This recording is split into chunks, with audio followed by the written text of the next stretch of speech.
যাদের ব্যাপারে আল্লাহ সুবহানাহু ওয়া তাআলা ও তার রাসূল সাল্লাল্লাহু আলাইহি সাল্লাম বলেছেন তারা হলো বেপরদা নারী। এরপরে আল্লাহ সুবহানাহু ওয়া তাআলা বলছেন সূরা আহজাবের 33 নম্বর আয়াতের ওয়াকরনা ফি বুয়ুতিকুন্না ওয়ালা তাবাররুজনা তাবাররুজাল জাহিলিয়াতিল উলা। আল্লাহ সুবহানাহু ওয়া তাআলা বলছেন তোমরা স্বগৃহে অবস্থান করো, প্রাচীন জাহিলি যুগের নারীদের মতো বেপরদায় তোমরা বাইরে বের হইও না। তাবাররুজের অর্থ দাঁড়ায় তিনটা, তাবাররুজের অর্থ দাঁড়ায় তিনটা। জাহিলিয়াতিল উলা, ওই সমস্ত জাহিলিয়াতি নারীদের মতো তোমরা বেপরদায় চলিও না। জাহিলিয়াতি নারীরা কেমন ভাবে চলতো? জাহিলিয়াতির যুগে নারীরা নগ্ন, অর্ধনগ্ন, নিজেদেরকে প্রকাশ করে তারা জাহিলিয়াতের যুগে চলাফেরা করত। সেই জাহিলিয়াতের যুগের কথা আর আজকে 2025-এর কথা যদি একই কথা হয় তাহলে আপনি ওই জাহিলিয়াতি যুগের সাথেই আছেন। সেই জাহিলিয়াতি যুগের নারীদের থেকে আপনাকে ওই সমস্ত নারীদের থেকে ভালো করে চলাফেরা করার কথা এখানে উল্লেখ করা আছে।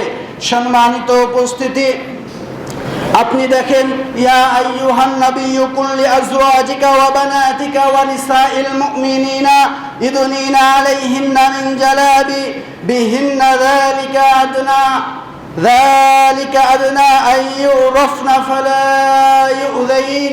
সূরা আহজাবের 59 নম্বর আয়াতে আল্লাহ সুবহানাহু ওয়া তাআলা বলেন ইয়া আইয়ুহান নাবিয়্যু, হে নবী, হে নবী, হে নবী আপনি আপনার স্ত্রীদেরকে এবং কুল্লি আজওয়াজিকা ওয়া বানাতিকা ওয়া নিসাইল মুমিনিনা, এবং ওই সমস্ত মুমিন নারীদেরকে আপনি আদেশ করুন, মুমিন নারীদেরকে বলে দেন তারা যেন তাদের চাদরের কিদয় অংশ তাদের মাথার সামনে ঝুলিয়ে দেয় এবং বাকি অংশ তাদের বক্ষদ্বয় দিয়ে ঢেকে রাখে। বক্ষদ্বয় দিয়ে কি রাখে? ঢেকে রাখে।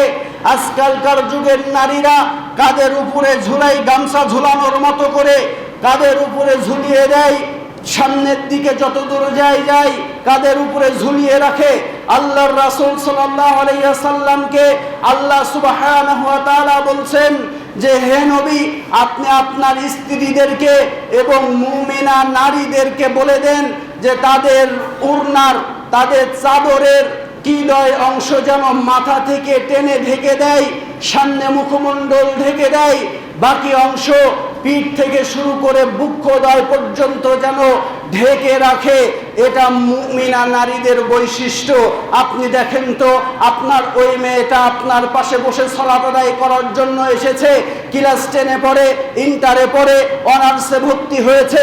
আপনার ওই মেয়েটার দিকে লক্ষ্য করেন তো, যখন সে বাসা থেকে বের হয় তার ওড়নাটা কোথায় থাকে? ওই মেয়েটার দিকে লক্ষ্য করে দেখেন তো বাসা থেকে যখন বের হয় তার পায়জামার স্থানটা কোন জায়গায় থাকে? আপনি মা, এর আগেও আপনাকে বলেছি যে বাবারা এটা খেয়াল করতে ব্যর্থ হয়, কারণ তারা অর্থ যোগান দিতে ব্যস্ত থাকে, তারা খাদ্য যোগান দিতে ব্যস্ত থাকে। আপনি মা, আপনাকে এই দায়িত্ব পালন করতে হবে, আপনি এখনো সেই দায়িত্ব পালন করেননি। আমি আপনাকে বলছি আপনি এখনো ওই দায়িত্ব পালন করেননি। যদি পালন করতেন আপনার ওই যুবতী মেয়েটা সাধারণ কোনো যুবক মানুষের সামনে, বাইরের মানুষের সামনে বেপরদায় চলতো না। এখন এই দেশের মাটিতে বেপরদায়ী নারী চলে, বেপরদায় বেহায়াপনার মতো নারীরা চলে। নারীদের পোশাক হবে ঢিলাঢালা, নারীদের পোশাক হবে ঢিলাঢালা। আর এই জায়গায় তাবাররুজের অর্থ দাঁড়ায় তিনটা। মহিলা যখন বাড়ি থেকে বের হয় তখন তাদের সাজুগুজু বেড়ে যায়। কথা বলেন ঠিক কিনা? তারা যখন বাসা থেকে বের হয় লাগাই লিপস্টিক, আইলানা, মাসলানা, হুরুপের যা যাবতীয় তাদের দরকার হয় বাবারা টাকা দেয়, ওরা বাজার থেকে ক্রয় করে নিয়ে এসে ওইগুলো দিয়ে তারা যেই সুদর্শনী মহিলা, যেই সুন্দর মহিলাটার দেখার জায়েজ ছিল তার স্বামীর জন্য, আজকে দেখা যায় ওই সমস্ত যুবতী নারীরা তাদের স্বামীকে এই সুন্দর প্রদর্শন করাই না, বাইরের যুবকদের জন্য এরা এত কিছু সাজুগুজু করে। কথা বলেন ঠিক কিনা? বাইরের যুবকদের জন্য তারা সাজুগুজু করে, এটা করা যাবে না। তাবাররুজের আরেকটি অর্থ হলো তারা যখন বাসা থেকে বের হয়, তাদের রাস্তায় যখন হেঁটে যায়, চলাফেরা করতে থাকে, তাদের মাজা দোলতে থাকে, তাদের শরীর দোলতে থাকে, একদিকে যায় আবার আরেক দিকে যায়, এভাবে মহিলারা চলে। আপনি মা, আপনাকে সতর্ক করতে হবে, মহিলার হাঁটা দেখতে হবে আপনাকে, যে আমার মেয়েটা কিভাবে হেঁটে চলছে, আদৌ সে মুমিনা নারীর চরিত্র বিশিষ্ট নাকি সেই জাহিলিয়াতের নগ্ন উলঙ্গ নারীদের চরিত্র নিয়ে বসবাস করছে। সম্মানিত উপস্থিতি, আমি আপনাকে অপমান করার জন্য বলছি না। আপনি লক্ষ্য করেন, আপনি আপনার বাবাকে খুব ভালোবাসেন, আপনি একজন মেয়ে, আপনি আপনার বাবাকে খুব ভালোবাসেন, আপনি একজন মেয়ে, আপনার ভাইকে আপনি খুব ভালোবাসেন, আপনি একজন মেয়ে, বিবাহর পরে আপনার স্বামীকে আপনি খুব ভালোবাসেন, আপনি একজন মেয়ে, আপনার বিবাহের পরে সন্তান হইলে সন্তানকে খুব ভালোবাসেন, নিজে না ঘুমিয়ে সন্তানকে ঘুম না পাড়ানো পর্যন্ত আপনার চোখে ঘুম ধরে না, এতই ভালোবাসা আপনার। কিন্তু আপনি দেখেন, এত ভালোবাসা থাকার পরও কিয়ামতের ময়দানে যদি আপনাকে তোলা হয়, কিয়ামতের ময়দানে আল্লাহর সামনে যখন আপনাকে দাঁড় করানো হবে, যদি আপনার আমলনামায় দেখা যায় বেপরদা হয়ে আপনি চলাচল করেছেন পৃথিবীতে, তাহলে দেখেন ডাকা হবে আপনার পিতাকে, ডাকা হবে আপনার বড় ভাইকে, ডাকা হবে আপনার স্বামীকে এবং আপনার বড় ছেলেকে, আপনার বড় ছেলেকে। এই যে এই 6 জন মানুষকে, 5 জন মানুষকে ডাকা হবে, আপনাকে তো জাহান্নামে যেতেই হবে, সাথে আপনার এই 6 জন ভাই, 6 জন আপনার গার্জিয়ানকে সঙ্গে করে জাহান্নামে যেতে হবে। আপনার বাবা হজ করে কোনো লাভ হবে না, আপনার বাবা রমাজানে সিয়াম পালন করে কোনো লাভ হবে না। আল্লাহর রাসূল সাল্লাল্লাহু আলাইহি ওয়াসাল্লাম বলেন, 3 শ্রেণীর মানুষ জাহান্নামে যাবে, বিনা হিসাবে জাহান্নামে যাবে।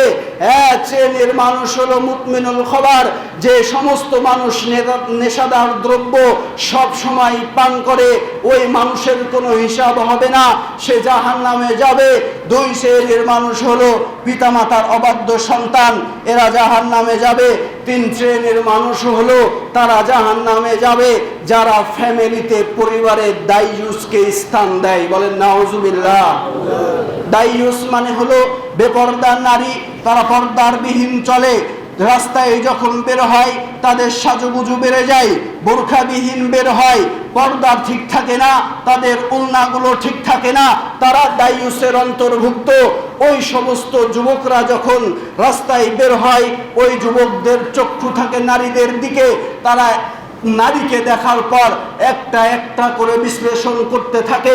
এর আগে আমি আলোচনায় এসেছিল জিনার বিষয়ে, সেই সময় আমি বলেছি জিনার শুধু শারীরিক সম্পর্ক হলেই জিনা হয় না, শারীরিক সম্পর্ক হলেই জিনা হয় না, শারীরিক সম্পর্ক না করেও জিনার পাপ আমলনামায় হয়, সেটা হলো অন্তরের জিনা।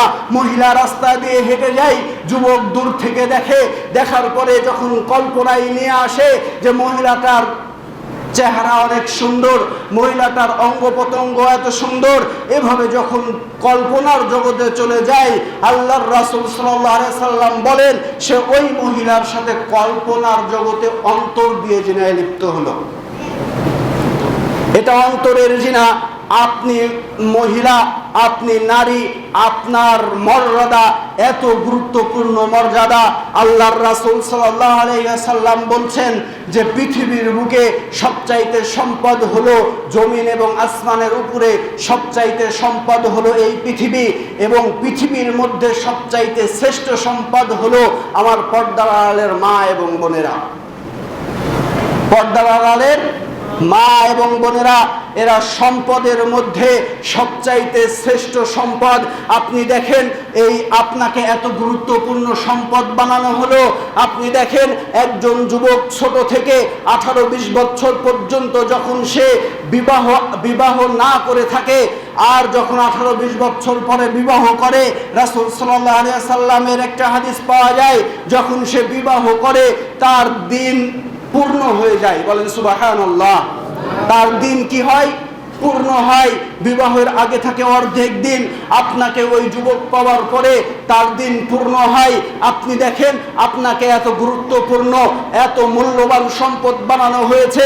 আপনি যখন একজন যুবকের বাসায় যাবেন, একজন যুবকের জীবনে যাবেন, তখন দেখেন ওই যুবক আর অন্য কোনো নারীতে আসক্ত হবে না, ওই যুবক আর অন্য কোনো নারীর দিকে তাকাবে না, অন্য কোনো নারীতে আসক্ত হবে না, অন্য কোনো নারীকে পাওয়ার জন্য তার মনে এই আশঙ্কা জাগবে না।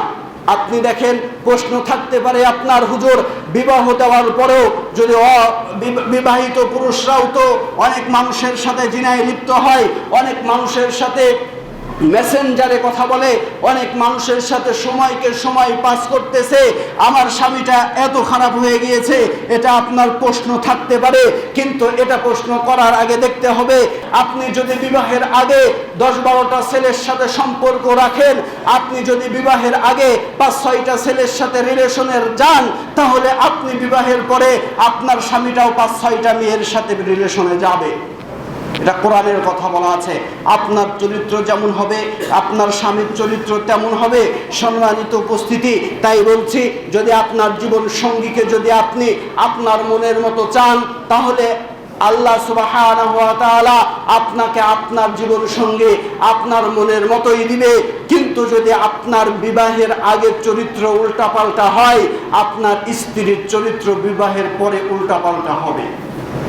এ কথাই ঠিক। অতএব স্ত্রী যদি আপনি সতী সাধ্যি নিতে চান, তাহলে আপনাকে একদম নির্ভেজাল খাঁটি একদম যুবক হতে হবে। বিয়ের পূর্বে কোনো মানুষের সাথে, কোনো মেয়ের সাথে, কোনো ছেলের মায়ের সাথে, কোনো ভাবির সাথে, খালাতো বোনের সাথে, ফুফাতো বোনের সাথে, মামাতো বোনের সাথে, ভাইয়ের শালীর সাথে কোনো যোগাযোগ রাখা যাবে না। কথা বলেন ঠিক কিনা? আপনি ভাবছেন যে হুজুর আমি বিবাহ করিনি, বিবাহ করলে আমার স্ত্রীটা যেন ভালো হয়। ভালো হবে যদি আপনি ভালো হন। যদি আপনি ভালো হন তাহলে আপনার স্ত্রী ভালো হবে, আর যদি আপনি ভালো না হন তাহলে আপনার স্ত্রীও ভালো হবে না। সম্মানিত উপস্থিতি, দাইয়ুসের আরেকটি শব্দের অর্থ হলো যে তারা যখন রাস্তা দিয়ে চলে তাদের কি হয়? চলাফেরার ঢং উল্টাপাল্টা হয়, মনে হয় যে আমি কি পেয়েছি। আপনি রাস্তা দিয়ে চলাচল করেন, আপনার চলাচল হবে ঢিলা ঢালা পোশাকে, আপনার চলাচল হবে ঢিলা ঢালা পোশাকে, আপনি চলাচল করেন টাইট ফিটিং পোশাকে। আপনার চরিত্র যেমন আপনার স্বামী হবে তেমন, আপনার চরিত্র যেমন আপনার স্ত্রী হবে তেমন। তাই বলছি, দাম্পত্য জীবনে যদি আপনি সুখী হতে চান, তাহলে আপনাকে কুফু মিলাই বিয়ে করতে হবে। কুফু মিলাই বিয়ে করতে হবে। যদি আপনি কুফু না মিলাই বিয়ে করেন, তাহলে ওই বউ দিয়ে আপনার সংসার হবে না। ওই বউ দিয়ে সংসার হবে না, ভেঙে যাবে সংসার। কুফু এত গুরুত্বপূর্ণ বিষয়। সম্মানিত উপস্থিতি, আব্দুল্লাহ ইবনে আব্বাস রাদিয়াল্লাহু তাআলা আনহু বলেন, রাসূল সাল্লাল্লাহু আলাইহি সাল্লামের যুগে সূর্যগ্রহণ লাগলে সূর্যগ্রহণের সালাত আদায়ের পর সাহাবীগণ বললেন, আল্লাহর রাসূল, আপনাকে যেই জায়গায় সালাত আদায় করতে দেখেছি, একটু পরে দেখলাম ওই জায়গা থেকে সরে গেলেন এবং আপনি পুনরায় আবার ওই জায়গায় এসে দাঁড়ালেন। রাসূল সাল্লাল্লাহু আলাইহি ওয়াসাল্লাম বললেন, আমি জান্নাত দেখলাম। বলেন সুবহানাল্লাহ। রাসূল সাল্লাল্লাহু আলাইহি ওয়াসাল্লাম জান্নাত দেখলেন এবং রাসূল সাল্লাল্লাহু আলাইহি ওয়াসাল্লাম জান্নাতের ভিতরে একটি ফলের গোছা তোলার জন্য চেষ্টা করলেন। আল্লাহর রাসূল সাল্লাল্লাহু আলাইহি সাল্লাম বলছেন, যদি ওই গোছাটা আমি নিতে পারতাম, পৃথিবী যতদিন থাকতো ততদিন তোমরা খেয়ে শেষ করতে পারতে না। বলেন সুবহানাল্লাহ। আল্লাহর রাসূল সাল্লাল্লাহু আলাইহি সাল্লাম বলছেন, যদি ওই গোছাটা আমি নিতাম তাহলে তোমরা পৃথিবী যতদিন থাকতো ততদিন খেয়ে শেষ করতে পারতে না। অতঃপর আমি জাহান্নাম দেখলাম। আমি আজকের মতো ভয়াবহ দৃশ্য আর কখনো দেখিনি। রাসূল সাল্লাল্লাহু আলাইহি সাল্লাম বলছেন যে আমি জাহান্নাম যখন দেখলাম, আজকের মতো ভয়াবহ দৃশ্য আমি এর আগে কখনো দেখিনি। জাহান্নাম এত ভয়াবহ জায়গা, জাহান্নামের উত্তপ্ত আগুন, এত ভয়াবহ আগুন, আমি আপনাকে কি দিয়ে বোঝাই? আমি আপনাকে জাহান্নাম কি দিয়ে বোঝাই? জাহান্নামের আগুনের ভিতর থেকে এক ফোঁটা আগুন তুলে সমুদ্রে ৭০,০০০ বার ধৌত করার পর দুনিয়াতে যে আগুন আমরা ব্যবহার করি, এই আগুন দাঁড়িয়েছে। জাহান্নামের আগুন কত ভয়াবহ আমি আপনাকে বলে বোঝাতে পারবো না। সম্মানিত উপস্থিতি, রাসূল সাল্লাল্লাহু আলাইহি ওয়াসাল্লাম জাহান্নাম দেখলেন। জাহান্নাম দেখার পর বললেন, আজকের মতো ভয়াবহ দৃশ্য আমি কখনো দেখিনি। সেখানে দেখলাম অধিকাংশ নারী। সাহাবীগণ বললেন, হে আল্লাহর রাসূল, কেন? রাসূল সাল্লাল্লাহু আলাইহি ওয়াসাল্লাম বললেন যে তাদের কুফরির কারণ। বলা হলো তারা কি কুফরি করেছে, আল্লাহর সাথে কি কুফরি করে? রাসূল সাল্লাল্লাহু আলাইহি ওয়াসাল্লাম বললেন যে না, তারা আল্লাহর সাথে কুফরি করে না। মা এবং বোন, আপনি কান পেতে শুনে রাখেন। আল্লাহর রাসূলকে বলা হলো যে আল্লাহর রাসূল, জাহান্নামে নারী কেন? নারী কেন? তখন রাসূল সাল্লাল্লাহু আলাইহি ওয়াসাল্লাম বললেন যে নারীরা কুফরি করেছে। আল্লাহর রাসূলকে আবার প্রশ্ন করা হলো, তারা কি আল্লাহর সাথে কুফরি করেছে? আল্লাহর রাসূল বললেন যে না, তারা আল্লাহর সাথে কুফরি করেনি। তাহলে কার সাথে কুফরি করেছে? এবার দেখেন যে আল্লাহর রাসূল বললেন যে না, তারা আল্লাহর সাথে কুফরি করেনি। আল্লাহর রাসূল বলছেন যে তাহলে তারা কার সাথে কুফরি করেছে? রাসূল সাল্লাল্লাহু আলাইহি ওয়াসাল্লাম বললেন যে তারা স্বামীর কৃতজ্ঞতা অস্বীকার করত। তারা কি করত? স্বামীর কৃতজ্ঞতা অস্বীকার করত। স্বামী যে অনুগ্রহ করত এটাকে অস্বীকার করত, তাই তারা জাহান্নামে আছে। বলেন নাউজুবিল্লাহ। এই হাদিসের সাথে যদি আপনি পড়ে যান, তাহলে আপনাকে এখন থেকে স্বামীর গুণগান গাইতে হবে, আপনাকে এখন থেকে স্বামীর প্রশংসা করতে হবে। এদেশের মাটিতে অসংখ্য অগণিত স্ত্রী আছে যা স্বামীর অবাধ্যে চলে, স্বামীর কৃতজ্ঞতা স্বীকার করে না। কথা বলেন ঠিক কিনা? স্বামী সুন্দর একটা ব্লাউজ কিনে নিয়ে এসেছে, স্বামী সুন্দর একটা আপনার ম্যাক্সির কাপড় কিনে নিয়ে এসেছে, স্বামী সুন্দর একটা তার পছন্দ মতো শাড়ি কিনে নিয়ে এসেছে, স্বামী সুন্দর একটা তার পছন্দ মতো বুরকা কিনে নিয়ে এসেছে। খুব আশা নিয়ে বাজার থেকে ক্রয় করে যে আমার রমণীকে দেখতে অনেক সুন্দর লাগবে, আমার স্ত্রীকে কাপড়ে অনেক ভালো লাগবে, আমার স্ত্রীকে এই কাপড়টা পরিধান করালে অনেক সুন্দর লাগবে, তার মতো সুন্দরী নারী পৃথিবীতে আর হবে না, এত সুন্দরী নারী আমি উপভোগ করব। এই আনন্দ মনের ভিতরে নিয়ে একটা ম্যাক্সির সেট, একটা বুরকা, একটা শাড়ি ক্রয় করে নিয়ে এসে আপনাকে দিয়েছে। স্বামী যখন এসে আপনাকে দিয়েছে, নেওয়ার পরে ঠ্যাক করে ফেলে বলেছেন, কি কাপড় কিনে নিয়ে এসেছে? বলে না? এরকম মা এবং বোন নাই? আছে। এদেশের মাটিতে যদি ভাগ করা যায় ৯৯ ভাগ মুসলমানের ঘরে, ৯৯ ভাগ স্বামী এবং স্ত্রীর ঘরে, স্বামী শখ করে যদি একটা পেঁয়াজিও নিয়ে আসে, বলে কাজ না, ওই পেঁয়াজি যখন হাতে দেয়, পেঁয়াজি পাওয়ার পরে বলে কাজ নাই, গ্যাসে বাঁচেন, আবার পেঁয়াজি কিনে নিয়ে এসেছে। এটাকে বলে স্বামীর কৃতজ্ঞতা অস্বীকারী।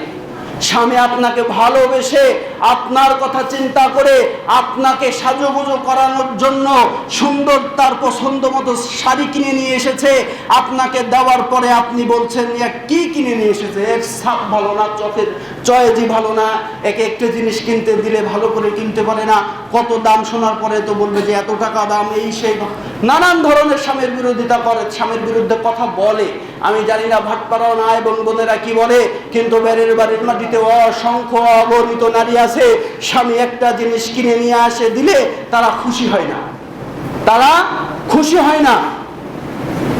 কিন্তু স্বামী যখন পকেট থেকে ৫০০ টাকার নোট, ১০০০ টাকার নোট, ২০০০ টাকা যখন তার হাতে ধরিয়ে দেয়, ৫০০ টাকার জিনিস ১৫০০ টাকায় ক্রয় করে নিয়ে এসে বলে, এত সুন্দর জিনিস তোমরা কি চোখে দেখো না? কথা বলেন ঠিক কিনা? এটাই হলো স্বামীর অকৃতজ্ঞ। স্বামীর কৃতজ্ঞতা স্বীকার না করা ব্যক্তি আপনি। আপনার স্বামী আপনার সাজুগুজু দেখতে পাবে কে বলেন তো? একজন স্বামী। আপনি যতই সুন্দরী হন, যতই সুন্দরী হন না কেন, স্বামী ব্যতীত দেবর আপনাকে দেখার এখতিয়ার রাখে না। কথা বলেন ঠিক কিনা? এ দেশের মাটিতে অসংখ্য নারী আছে, স্বামী যেমন তেমন দেবরের জন্য সাজুগুজু করে বসে থাকে। অসংখ্য অগণিত নারী আছে ফেসবুক মেসেঞ্জারে সাজুগুজু করে অপর পর পুরুষকে দেখায়। কথা বলেন ঠিক কিনা? দেখায় না? এদেশের মাটিতে ইসলাম ধ্বংস করার জন্য নারীরা এত জঘন্য ভাবে চলাফেরা করে, যুবকদের দৃষ্টি সংযত করাই বিপদ হয়ে দাঁড়ায়। শয়তান এই নারীর বেশ ধারণ করে। নারী যখন বাড়ি থেকে বের হয় শয়তানের বেশে বের হয়। নারী যখন বাসায় প্রবেশ করে শয়তানের বেশে বাসায় প্রবেশ করে। নারীর চক্রান্ত খুব ভয়ঙ্কর। নারী চাইলে একটা জীবন ধ্বংস করে দিতে পারে। একজন নারী, আপনি অবিবাহিত যুবক, আপনাকে প্র্যাকটিক্যাল দিয়ে বোঝাই। আপনি অবিবাহিত যুবক, আপনার বয়স 18 বছর, এখন আপনি বিবাহ বন্ধনে আবদ্ধ হতে যাচ্ছেন। দেখেন নারী কত ভয়াবহ। বিবাহ বন্ধনে যখন আপনি আবদ্ধ হবেন, অগ্রিম তাকে মহারণার টাকা দিতে হবে। অগ্রিম মহারণা তাকে দিতে হবে। যদি আপনি পরিশোধ না করতে পারেন, পরিশোধ করা ভালো। যদি না করতে পারেন, বাকিতেও বিবাহ জায়েজ, তবে কিছু দিতে হবে।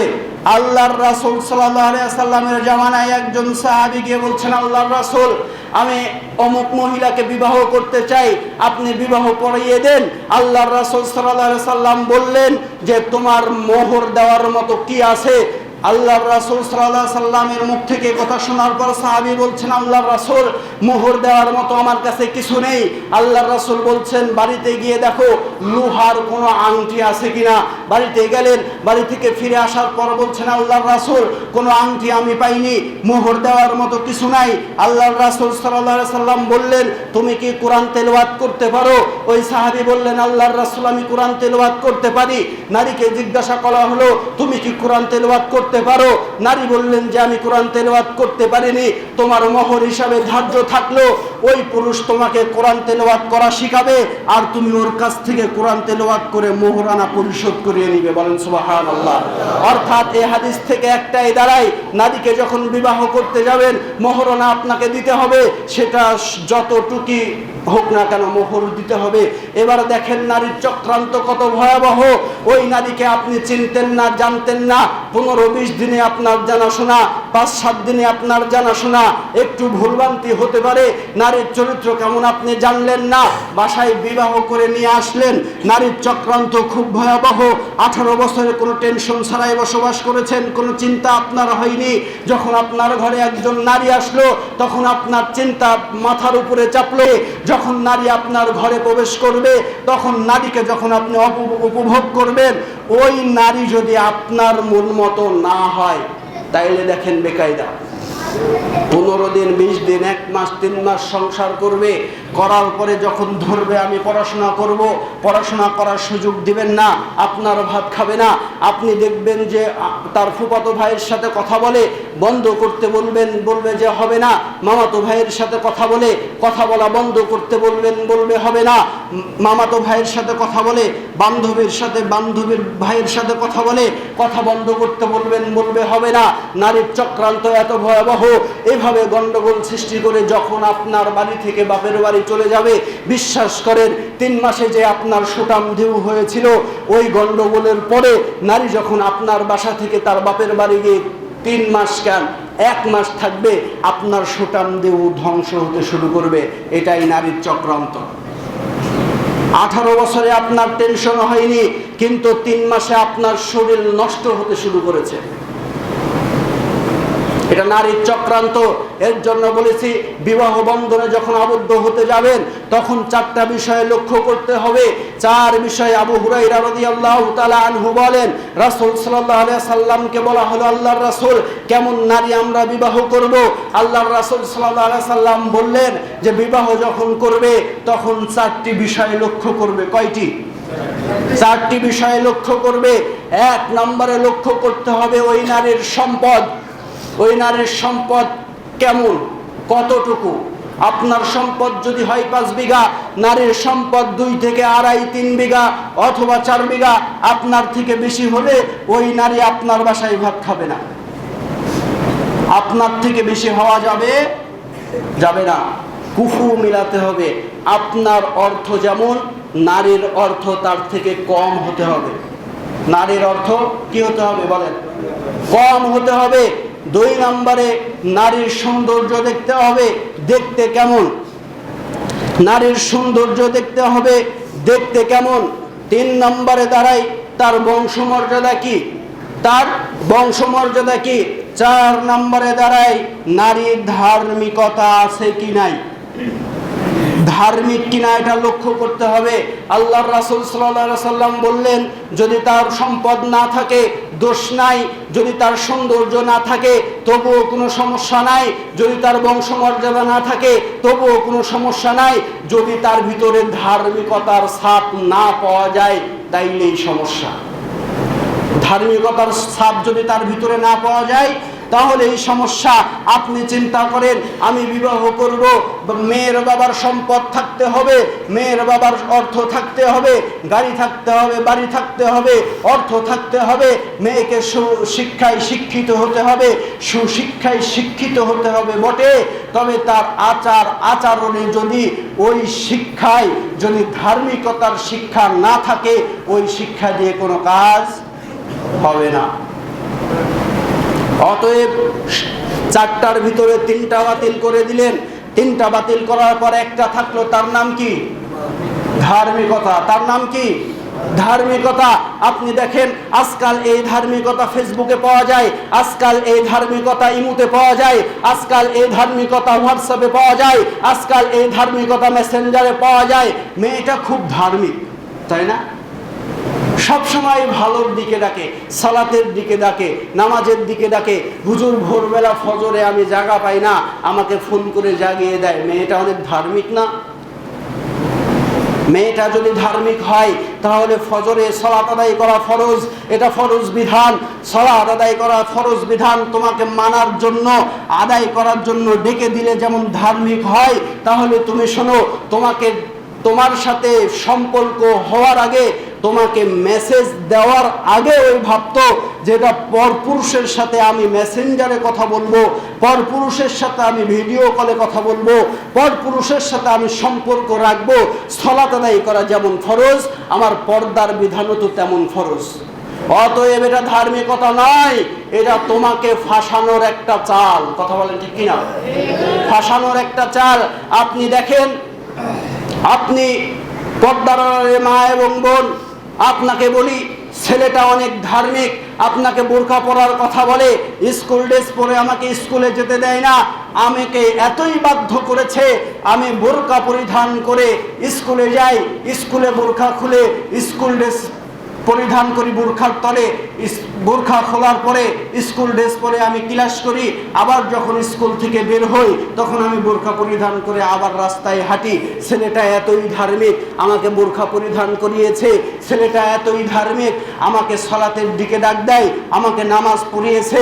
আপনি দেখেন ছেলেটা ততক্ষণ পর্যন্ত ধার্মিক থাকবে যতক্ষণ আপনি সুন্দরী নারী, আপনার মূল্য এত বেশি, আপনার মূল্যবান সম্পদ আপনাকে যখন ওই ছেলেটা ভোগ করবে, আপনাকে যখন ওই ছেলেটা ভোগ করবে, উপভোগ করবে, 3 দিন পর দেখবেন ওর ধার্মিকতা শেষ হয়ে যাবে।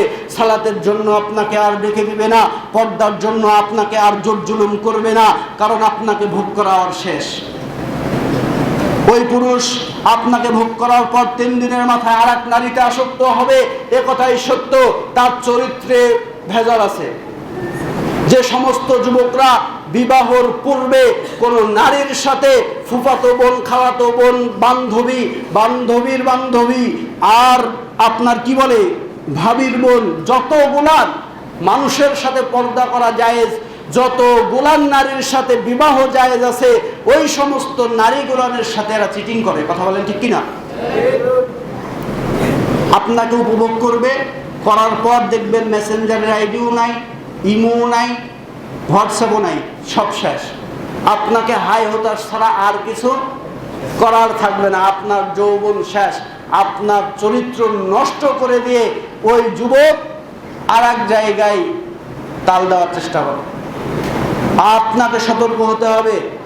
আর যুবকদের ব্যাপারে জাবির রাদিয়াল্লাহু তাআলা আনহু থেকে বর্ণিত, তিনি বলেন রাসূল সাল্লাল্লাহু আলাইহি সাল্লামকে জিজ্ঞাসা করছেন আল্লাহর রাসূল, হঠাৎ যদি কোনো নারীর দিকে চোখ পড়ে যায় তাহলে আমাদের করণীয় কি? রাসূল সাল্লাল্লাহু আলাইহি সাল্লাম বললেন, যদি হঠাৎ তোমার কোনো নারীর দিকে চোখ পড়ে যায়, তৎক্ষণাৎ ওই সময় ওই হঠাৎ তার কাছ থেকে চক্ষুকে ফিরে নিয়ে আসা লাগবে, তোমার চক্ষুকে নত করতে হবে। একথা কার বলেন তো? আল্লাহর রাসূল সাল্লাল্লাহু আলাইহি সাল্লাম বলেছেন, হঠাৎ চোখ চলে গেলে তৎক্ষণাৎ চক্ষু ফিরিয়ে নিয়ে আসতে হবে। আমাদের দেশে প্রচলিত হাদিস একটা পাওয়া যায়, আমরা শুনি, মানুষে বলে, চাই স্টলে বলে, রাস্তায় চলতে চলতে বলে, 3 বন্ধু এক জায়গায় থাকলে বলে, 5 বন্ধু এক জায়গায় বসে থেকে গল্প করলে বলে যে যদি কোনো নারী রাস্তা দিয়ে হেঁটে যায়, চোখ যদি পড়ে যায়, তাহলে একবার তাকানো যায়। কথা বলেন ঠিক কিনা? বলে না? এরকম একটা হাদিসের কথা বলে না যে কথা তার দিকে তাকানো যায় যাচ্ছে একবার, যত দূর যায় তাকিয়ে থাকো, একবার চোখ ফিরাইলে আর তাকানো যাবে না। এটা ভণ্ডামি ছাড়া আর কিছু না। কথা বলেন ঠিক কিনা? এ সমস্ত ভণ্ডামি 40 বছরের মানুষ করে না, এ সমস্ত ভণ্ডামি 50 বছরের ওই বৃদ্ধ মানুষ করে না, এ সমস্ত ভণ্ডামি 60 বছরের বৃদ্ধ এই ভণ্ডামি করে না, এ সমস্ত ভণ্ডামি করে 25 বছরের নিচে আর 12 বছরের উপরের যুবকরা। কথা বলেন ঠিক কিনা? আপনাকে সতর্ক হতে হবে। আল্লাহর রাসূল বলছেন যে হঠাৎ কোন নারীর দিকে চোখ পড়লে তৎক্ষণাৎ চোখকে নত করতে হবে। এটা মুমিনের বৈশিষ্ট্য। এই বৈশিষ্ট্য কার বলেন? মুমিনের বৈশিষ্ট্য। আপনি যে 3 রাস্তার মোড়ে নারীর দিকে তাকান তো তাকান, যতদূর দেখা যায় ততদূর তাকিয়ে থাকেন, এ চরিত্র কার? শয়তানের চরিত্র। আপনি মানুষ না শয়তান? আপনাকে তৎক্ষণাৎ চক্ষু নত করতে হবে। সম্মানিত উপস্থিতি, আমি আপনাকে সতর্ক করার চেষ্টা করছি মাত্র, এছাড়া আমার আর কোনো ক্ষমতা নাই। পর্দার আড়ালের মা এবং বোন, পর্দা আপনার জন্য ফরজ, পর্দা আপনাকে করতেই হবে।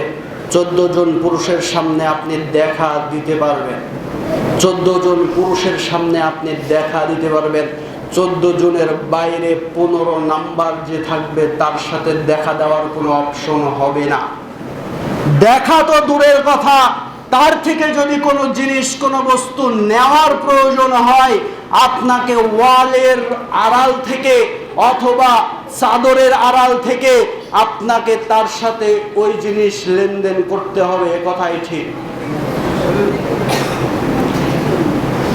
এদেশের মাটিতে মানুষ, অসংখ্য অগণিত মানুষ জিনায় লিপ্ত থাকে। কত ধার্মিকতা দেখা যায়, কত সুন্দর সুন্দর কথা শোনা যায়, কিন্তু আপনার চরিত্র আসলে কেমন আল্লাহই ভালো জানে। মেয়েদের, নারীদের চক্রান্ত খুব ভয়ঙ্কর। আল্লাহর রাসূল সাল্লাল্লাহু আলাইহি সাল্লাম বলছেন, ফাত্তাকুদ দুনিয়া ওয়াত্তাকুন নিসা। যদি পৃথিবীতে কোনো চক্রান্ত থাকে, যদি ফিতনা থেকে থাকে, দুনিয়া হলো একটা ফিতনা, আর দুনিয়ার ভিতরে সবচাইতে নিকৃষ্ট ফিতনা হলো ফাত্তাকুদ দুনিয়া ওয়াত্তাকুন নিসা। নারীরা হলো পৃথিবীর বুকে সবচাইতে ফিতনার উৎস হলো এই নারীরা। নারীরা ফিতনার উৎস। আপনি যুবককে এত নিচে নামিয়ে দিবে, নারীর ফাঁদে পড়বেন, আপনি ধ্বংস হবেন, আপনার বংশ ধ্বংস হবে, আপনার বাপ ধ্বংস হবে। এ কথাই ঠিক। নারীর ফাঁদে যদি আপনি পড়েন তাহলে জীবন ধ্বংস হবে, জীবন ধ্বংস হবে, অর্থ ধ্বংস হবে।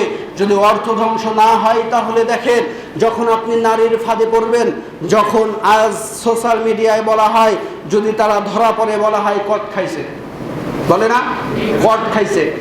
আজ জান্নাতের টিকিট বিক্রি করতে গিয়েও কট খায় যারা টিকিট বিক্রেতা আছেন, জান্নাতের টিকিট বিক্রি করতে গিয়ে কট খাইছে। এই সমস্ত কট যখন আপনারা খাবেন, তখন ওই নারীর যে পিতা আছে, যদি আপনার দেখাশোনা করে বিবাহ বন্ধন হতো তাহলে 1 থেকে 1.5 লাখ টাকা হতো মোহর, 1 থেকে 1.5 লাখ হতো মোহর। যখন আপনি কট খাবেন বা ধরা পড়বেন, তখন ওই নারীর পিতা এসে বলবে 5 লক্ষ টাকা দিনমোহর ধার্য করে বিবাহ বন্ধনে আবদ্ধ হতে হবে। এখন কুফু দেখলেন না, বংশমর্যাদা দেখলেন না, ধন সম্পদ কিছুই দেখলেন না, ধার্মিকতাও দেখলেন না, কট খাইলেন। এই ধার্মিকতা দেখার অপশন আছে, হয় বিবাহ নইলে মায়ের, বিয়ে নাইলে মায়ের, হয় বিয়া নইলে পিটনি খা। বিয়ে না করে আর উপায় আছে? উপায় নাই। 5 লক্ষ টাকা দেন মোহরে যদি আপনি বিবাহ বন্ধনে আবদ্ধ হন, মহিলা যে এতই ফিতনা আমি বোঝাই আপনাকে, আবদ্ধ হওয়ার পরে অসংখ্য অগণিত মানুষ, আমার বাড়িতে 4 থেকে 5টা আছে, চোখের সামনে আমি সাদৃশ্য দিতে পারি, আছে, পাওয়া যায়।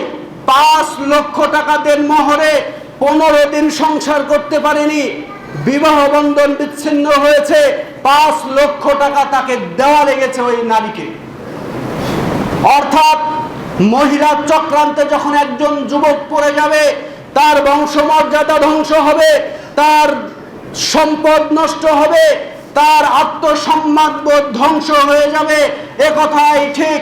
5 লক্ষ টাকা দেন মোহরে যখন একজন নারীকে বিবাহ করতে হবে, আর ওই নারী যখন আপনার ভাত খাবে না, জনসম্মুখে বলবে আমি এর ভাত খেতে পারবো না, এর ভাত খাবো না, তখন আপনি বাধ্য থাকিবেন তার দেন মোহর দিতে হবে। আপনার বাবার সম্পদ বিক্রি করে হলেও 5 লক্ষ টাকা দিতে হবে। এতে আপনার বাবার সম্পদ ধ্বংস হলো কি হলো না বলেন? ধ্বংস হলো। অতএব নারীর চক্রান্তে যখন পড়বে যুবক, যুবকের চরিত্র ধ্বংস হবে, যুবকের পিতার মান সম্মান ধ্বংস হবে, যুবকের বংশ ধ্বংস হবে, যুবকের বাপের অর্থ ধ্বংস হবে। এ কথাই ঠিক। অতএব নারীর চক্রান্তে যুবক পড়া যাবে না। নারীর চক্রান্তে পড়া যাবে? পড়া যাবে না। আল্লাহ সুবহানাহু ওয়া তাআলা তোমাকে দেওয়ার জন্য এত সুন্দর সুদর্শনী, এত রমণী গুণবতী নারী প্রস্তুত করে রেখেছেন। তুমি অপেক্ষা করো, ফাইসালা হবে আরশে আজিমে। কথা বলেন ঠিক কিনা? ফাইসালা হবে আরশে আজিমে। তুমি যেমন তোমার সাথে বিবাহ বন্ধনে আবদ্ধ হবে তেমন, তুমি যেমন, তোমার বংশ যেমন, তোমার স্ত্রীর বংশ তেমন। এটা দেখে শুনে বিবাহ বন্ধনে আবদ্ধ হতে হবে। আপনি জোর জুলুম করে নারীকে পালিয়ে নিয়ে গিয়ে বিবাহ করিয়েন না। আমার একটা অনুরোধ, পৃথিবীর বুকে এমন কোনো আইন নাই যে ওই আইন শরিয়া আইনে বাস্তবায়ন হতে পারে। পৃথিবীর বুকে কোনো আইন নাই। কোর্টের বিবাহ বাতিল, কোর্টের বিবাহ বাতিল, কোর্টের কোনো বিবাহ জায়েজ হবে না। কোর্টে যে সমস্ত নারীরা এবং যুবকরা পালিয়ে গিয়ে বিবাহ বন্ধনে আবদ্ধ হয়েছে, ওয়াল্লাহি আল্লাহর কসম, ওয়াল্লাহি আল্লাহর কসম, ওই যুবক এবং যুবতীর কাছ থেকে যে সন্তানগুলো পৃথিবীতে ভূমিষ্ঠ হয়েছে, এরা পবিত্র অবস্থায় ভূমিষ্ঠ হয়নি। বিবাহ বন্ধনে আবদ্ধ করতে হলে একজন হুজুর দরকার হয়, পিতামাতার আদেশ দরকার হয়, পিতামাতার দোয়ার প্রয়োজন হয়। আপনি যুবক, আপনি একা বিবাহ করতে পারেন, ইসলাম আপনাকে এখতিয়ার দিয়েছে, কিন্তু একজন নারী একা বিবাহ করতে পারে না।